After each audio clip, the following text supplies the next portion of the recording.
Hi everybody, Robert Dyer, and welcome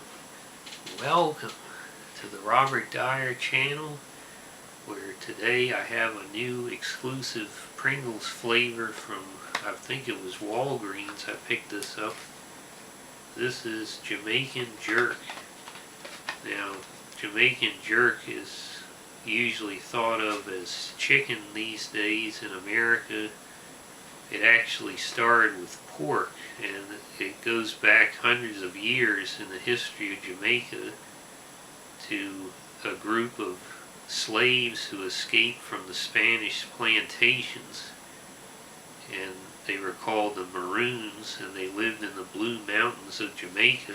Eventually the British arrived, and they had to try to hide from them in the mountains, so a way they could cook meat without it being so apparent with smoke and still hide was to put the meat down in pits in the ground and slow cook it with a variety of spices, and they used to poke holes into it to get the spices more evenly through the meat, and that's where the term jerk came from, supposedly.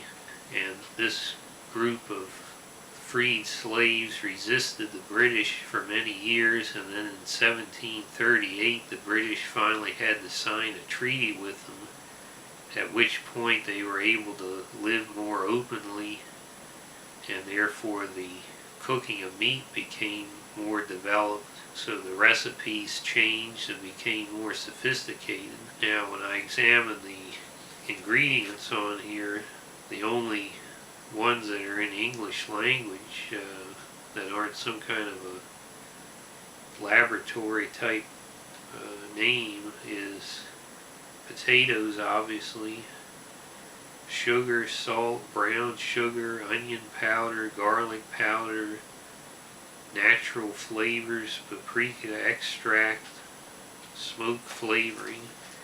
Now, that does not specifically sound like a jerk recipe combination of spices. It should be Scotch bonnet peppers or hot peppers of some kind, thyme, pimento.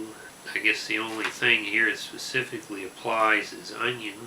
How accurate this will be, I don't know. So let's get this open here. And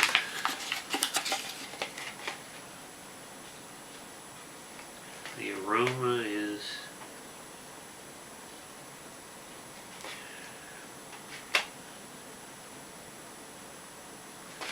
a little bit on the sweet side.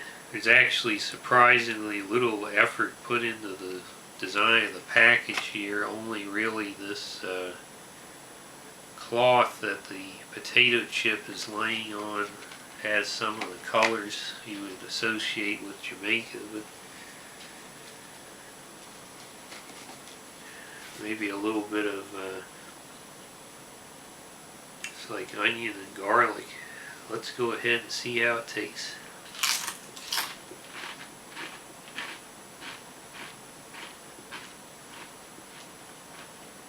Well, I was pleasantly surprised on that first bite. I was expecting some kind of a brown sugar onion standard chip flavor, but this actually has a very unique flavor that's unlike any other potato chip I've had.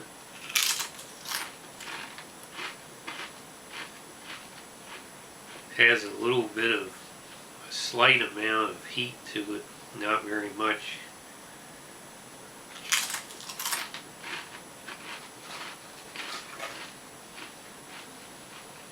I would say the heat level is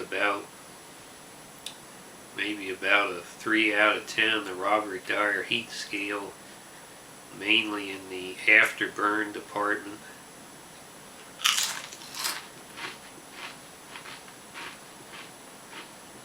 I definitely taste paprika and molasses for sure.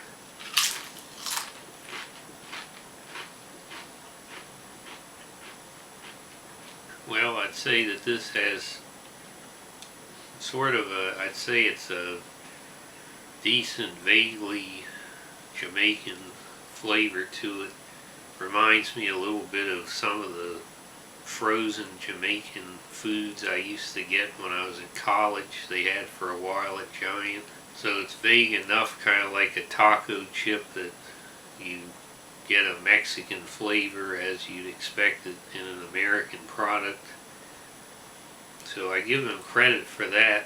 I think what I give them more credit for is just the very unique flavor, even if this may not live up to the standards of somebody on the island of Jamaica, but in terms of giving you a flavor experience that you're not going to get anywhere else, a very unique flavor with the little bit of heat to it, enough that you get some of the pepper idea. So I'm going to go ahead, if I was saying as an authentic flavor, I'd probably give it a 3-star rating, but as an overall chip experience and value, I would go ahead and give this 5 stars. Hope you like this video. Share it with your friends. Please subscribe, and I'll see you next time. Bye, everybody.